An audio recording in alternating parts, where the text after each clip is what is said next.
Steve Hilton with me this morning. Steve, maybe I'm going overboard here, but I sense some vulnerability in America when I look at what's going on at the Olympics. What say you?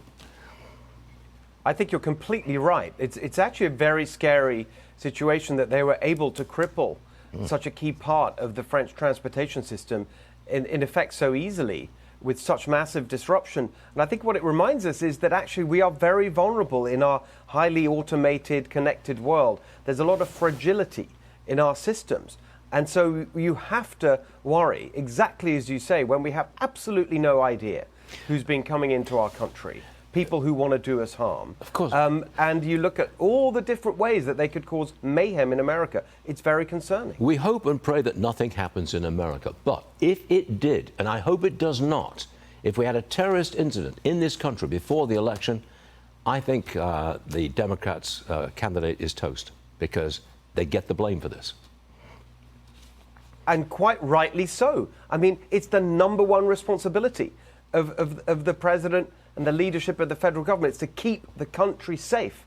And the open borders madness that we've seen is the exact opposite of that. And remember, it's the direct result of their policies. They reversed the previous administration, the Trump administration's secure border policy. They undid all that and opened the floodgates. And so they should pay the price for any consequences. Let me look at California Governor Newsom. He's issued an executive order for state agencies to start clearing those homeless camps.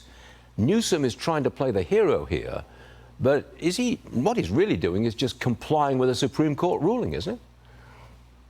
Well, it's not even that. I mean, there's a lot less to this than meets the eye. Let's just be clear about that, Stuart. First of all, he's not actually doing anything. He's telling state agencies to develop plans to do something, and he's telling cities to try and do something as well. Second point, he's now saying that we couldn't do anything about this homelessness crisis until this Supreme Court ruling.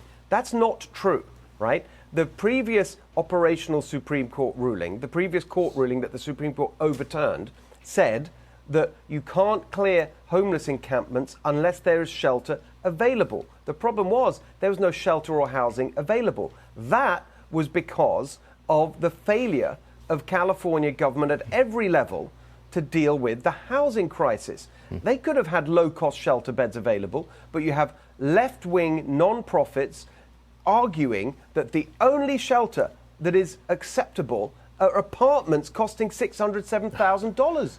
And that's why this didn't work. They could have done this years ago. And by the way, the evidence of that, one part of state government, Caltrans, the transit agency, they've actually cleared over 11,000 encampments since 2021, before this Supreme Court ruling. They could have done this years ago, but they chose not to. You're a California guy.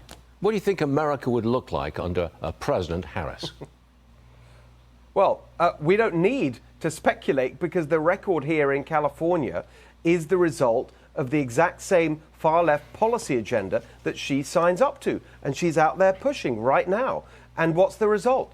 It is the worst-run state in America. We have the highest unemployment, the lowest income growth, the highest taxes, the highest poverty rate, the worst outcomes for the exact people the Democrats claim they represent, Latinos and Black Americans, disastrous outcomes in the public schools that they run.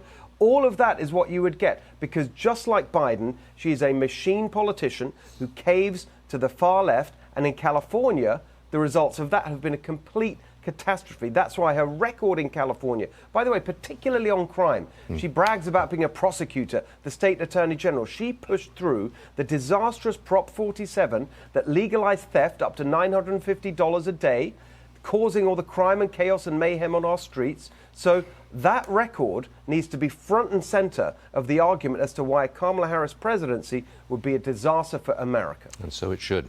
Steve Hilton, thank you very much indeed. You have a great weekend. We'll see you again soon. Thanks, Stuart.